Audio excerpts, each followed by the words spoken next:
Hi,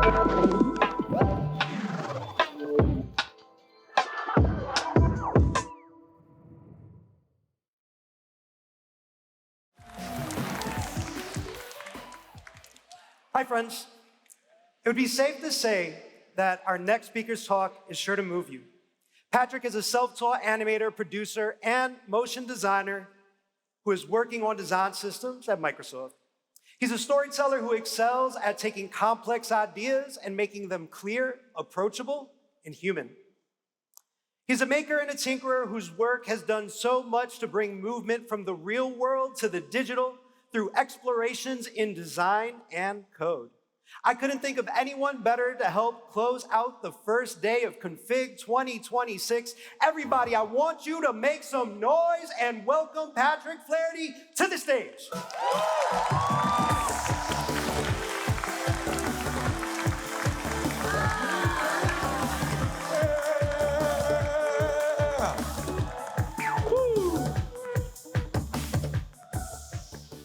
All right, I'm sure y'all are like, what's up with the ball, man? What's up with the ball? Sorry, everybody in the front row, y'all are in the splash zone. I'm kidding, not really. All right, let's dig into it. Hey everybody, my name is Patrick Flaherty. I'm a motion designer at Microsoft, and today I want to talk about the learning curve and turning real-world motion into design. That title, it's a bit of a mouthful, but I hope by the end of this talk it makes a little bit more sense. The curve that I want to talk about is this one. It's the cubic Bezier curve. You see it in Figma, you see it in After Effects, you see some version of it in almost every animation tool. And for a lot of designers, it's that moment when animation starts feeling like a math problem instead of a design problem. So today, I hope to demystify that curve and show you a workflow that starts somewhere more intuitive with real life. So let's dig into it. A little context about me. I came up through video production, motion design, and animation, and I learned like a lot of us do, where you try something, it looks bad. You try it again, it looks a little less bad, and then someday you realize somehow you made a career out of it. The thing that I love about motion is that everybody can feel it. You do not need to know the vocabulary to know when something feels heavy, soft, punchy, nervous, or alive. That's important because motion is not born inside software. It started long before that. Long before we had graph editors, animators were already solving this problem.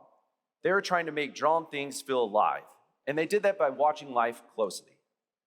They would start out and they would film actors. They even acted things out themselves. They studied motion in mirrors, and they drew directly over footage.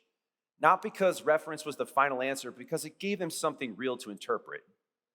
So the workflow was basically observe first, interpret second, and stylize third. And that's the part that I want you to hold on to, because as our tools have become more digital, some of us had drifted away from that starting point. We do not always begin by watching something move anymore. We begin by opening up a panel.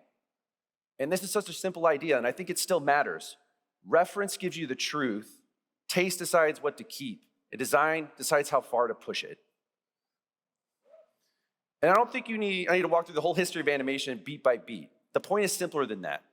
Animators have always had ways of bringing real life into their work. The tools they've changed, but the instinct has stayed the same.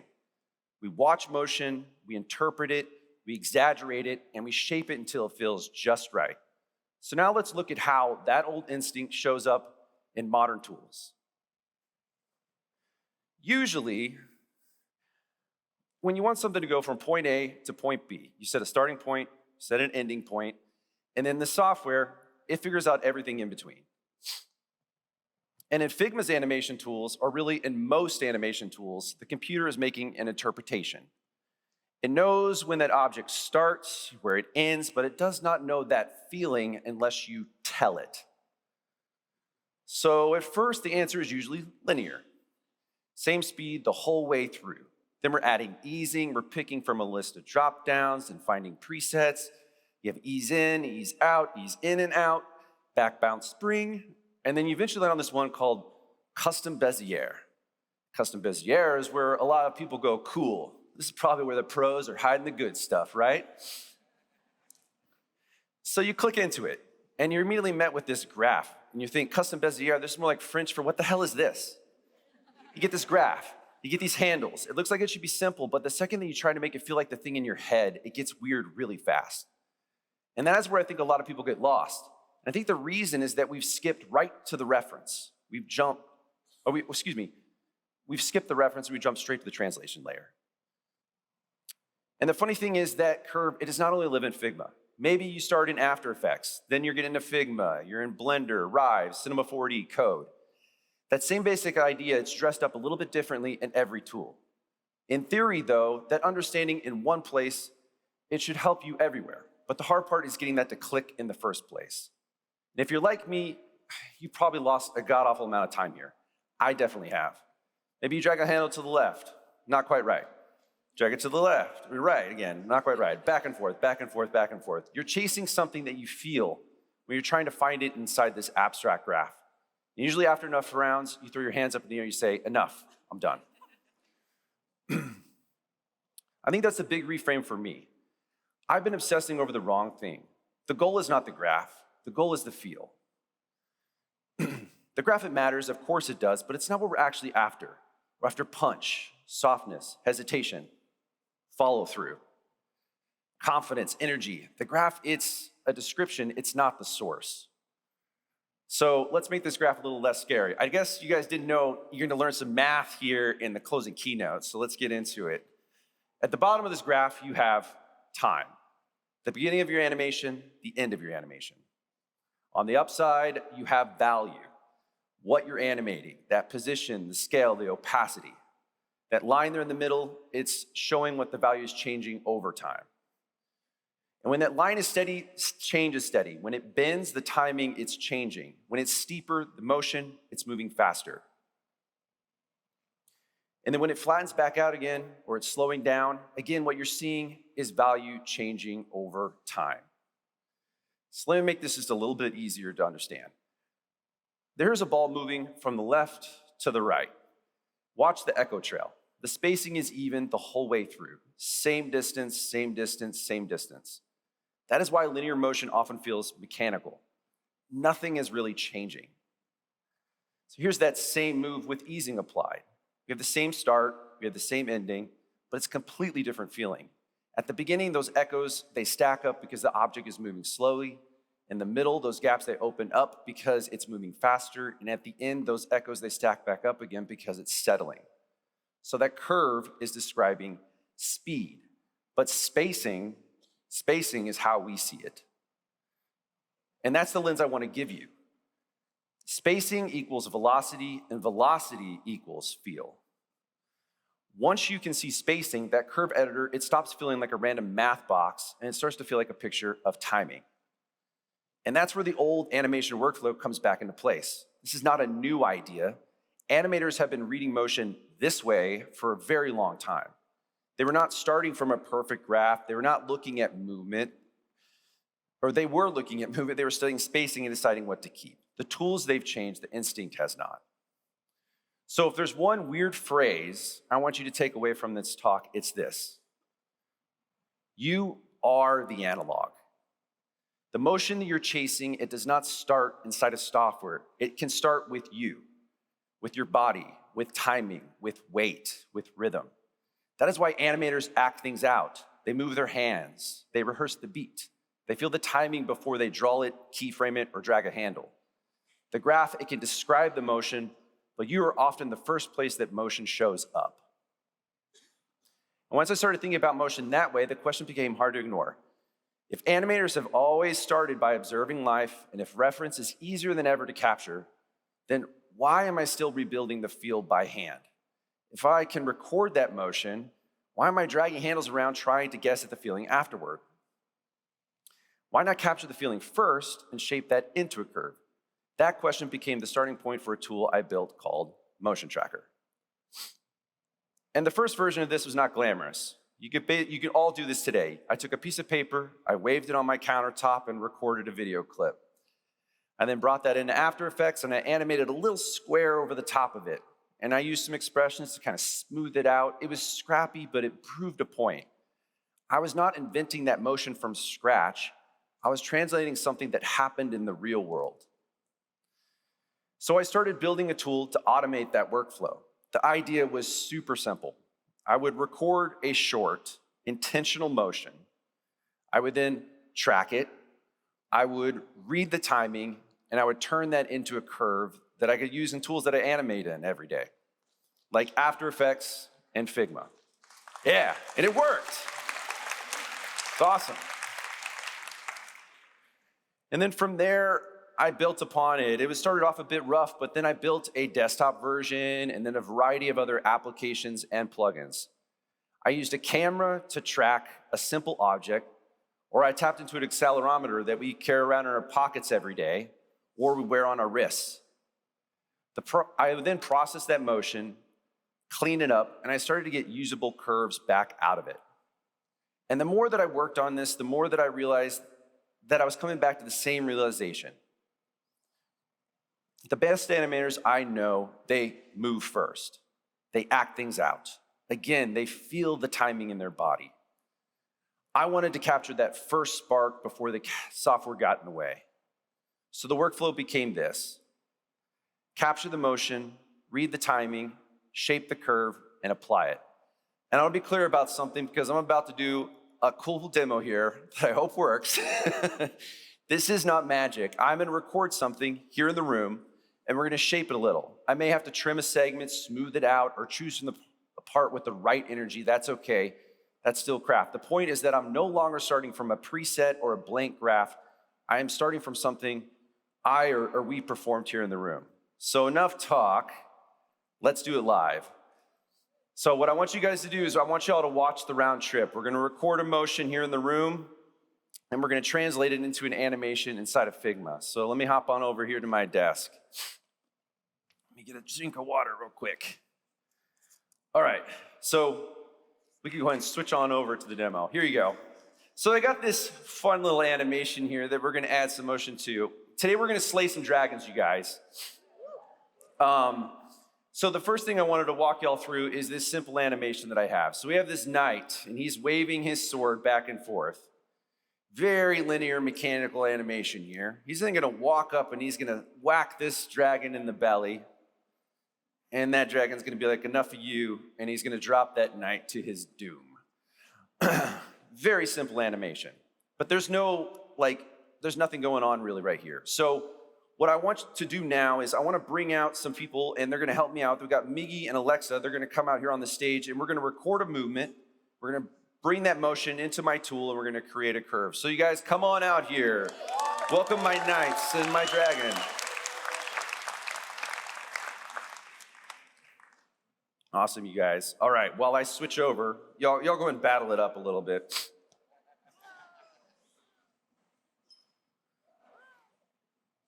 Okay, all right, so, okay, come on, guys. We gotta do a demo here. I don't have all that time in the world. Okay, Miggy, you know what? I think that we're gonna have you probably do the knight part, and we'll have you do the dragon, okay? But I think that you need a little bit of a bigger sword. That thing's a little puny. You call that a knife? This is a knife. Okay, so we're gonna record a motion here. Move these over here real quick. Sorry. All right. Oh, flip it around. Let's do it on the other side. Rotate that 180. Let me do the pink side, Miggy. Flip it around. There you go. Okay, we're doing a live motion tracking here in Figma config, you guys. So we're gonna be tracking on the x-axis, and he's gonna do this back and forth motion. All right, I'm recording. Very good. And then we're gonna process that. Let's just double check this track. Sweet, that's beautiful. Okay, that's a good swing. Now, we're gonna do a hit. So this is the knight. He's gonna be hitting that dragon in the belly. Let me switch back over to my camera. Okay, and go ahead. Give it a good hit. Whack that dragon. Show him who's boss. Let's process this. Oh, are you okay? Awesome. Okay, we're good. Miggy, you're good. All right, now we're gonna do the knight getting dropped to his doom. So let me swap back over to that camera. Go ahead and zoom the position. All right, scoot over a little bit. And now we need to change our color that we're tracking. We're going to track this one, and we're going to record on the y-axis up and down. Go ahead. Woo! One more time for good measure. Oh, okay, perfect. Okay, so we recorded those 3 motions, and I think that we are all set. Let me just double check this one. Yeah, perfect. Okay, cool. All right, y'all can go ahead and take the ball and the swords on back, and I will take it from here. Thank you so much. Thank you for these guys, my knights and my dragons. Okay, so we just finished recording that motion, and what I'm gonna do is I'm gonna set an in point here.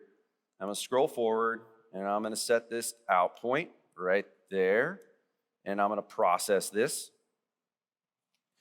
And it's gonna give us a curve. Oh, here we go. Perfect, that's exactly what we're looking for. We're looking for like an ease in, ease out back.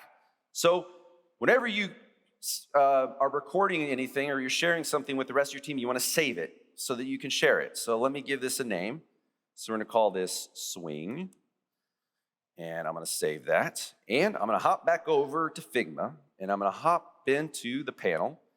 And I've got that nice new little curve that we just recorded, swing, right here. And I'm gonna add that to this animation. So again, what I've got on this particular animation, it's a linear motion. And so what we're gonna do is we're gonna drop that swing right on it. And there it is. It has now got a little bit of easy ease applied to it. Oh wait, actually, let me do it one more time. Oh, there it goes. There we go. Oh, well, there, oh, it is applied. Okay, there we go, that's it. Awesome. So let me keep moving through this, and I'm gonna add that hit animation. So ahead of time, I recorded all of these motions, and I'm gonna go ahead and just drop all of the hits and the drops on here real quick. So we have this next motion where we have the dragon getting hit in the belly, and I've got this hit animation right over here, and I'm gonna drop that right onto here. And when I hit apply,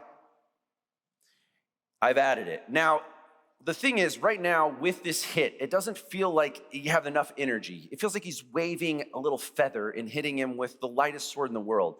The thing that we've recorded, and I've talked about how we are looking for the feel. We've got that, but now we need that energy, and we need to get some weight into the picture. So what I'm gonna do is I'm gonna adjust the duration, and now we have that hit. We have the energy that we wanted so that it actually feels like he's hitting him in the belly. Very cool. And then the last one that we have is this drop. Now, what's really cool about this one is I have got a bunch of layers. Everything here, there's a bunch of animations. For me to go and apply all of these curves to it, it would take a little bit of time. But what's great about as a design systems guy, is I've got everything hooked up to a component or a variable here. And so what I'm gonna do is I'm gonna open up my variables panel, and let me drag this over so you can see it as we apply it. I'm gonna take this drop animation, that curve that we recorded with the dropping of the ball, and I'm gonna open up this, and I'm gonna paste it into here and hit enter, and then immediately it has the energy of him being dropped onto the ground to his doom. So again, to recap, here are all these. So we've got that knight. He's swinging his sword back and forth. We've got the dragon getting hit in the belly. We got the knight getting dropped to his doom. And then one more for good measure, because it's fun animating in Figma. I made this one for you guys. Awesome. So that wraps up my demo. Let's put this puppy to bed. Oh, okay, so let me start to wrap this up, because this is bigger than just, I think, one curve. Cubic beziers, they live in animation, they show up in animation, but they don't only show up there, they also show up in design, they show up in code, they show up across the whole ecosystem. So if you find something, you should name it, you should share it, and you should store it, and you should share it with your team. Instead of everybody guessing what sword swingy means, you should give that a shape and a value and a name. And a value, it can travel. And when it travels, it can become part of a shared motion language for a team. So the full loop is this. Capture something, read the timing, shape the curve, apply it, and name it and share it. Those first two steps are the newer part that I'm trying to bring into your workflow, capture and read. But the rest is the part that motion designers and teams already need. We should shape it with taste, apply it with intent, and name it so people can talk about it, and share it so a team can reuse it. So the next time that you're stuck in that graph editor, do not start by dragging that handle again. I want you guys to stand up, move your hand, toss something, swing a sword, film a door closing, watch as a person stops, hesitates, reacts. Capture something real and bring it back into the work. It does not have to be perfect, it just has to give you something true to start from. And that is the point. Design does not get less crafted when it starts from real motion, it gets more intentional. So if I can leave you with one thing, it's this. Design the feel, not the graph.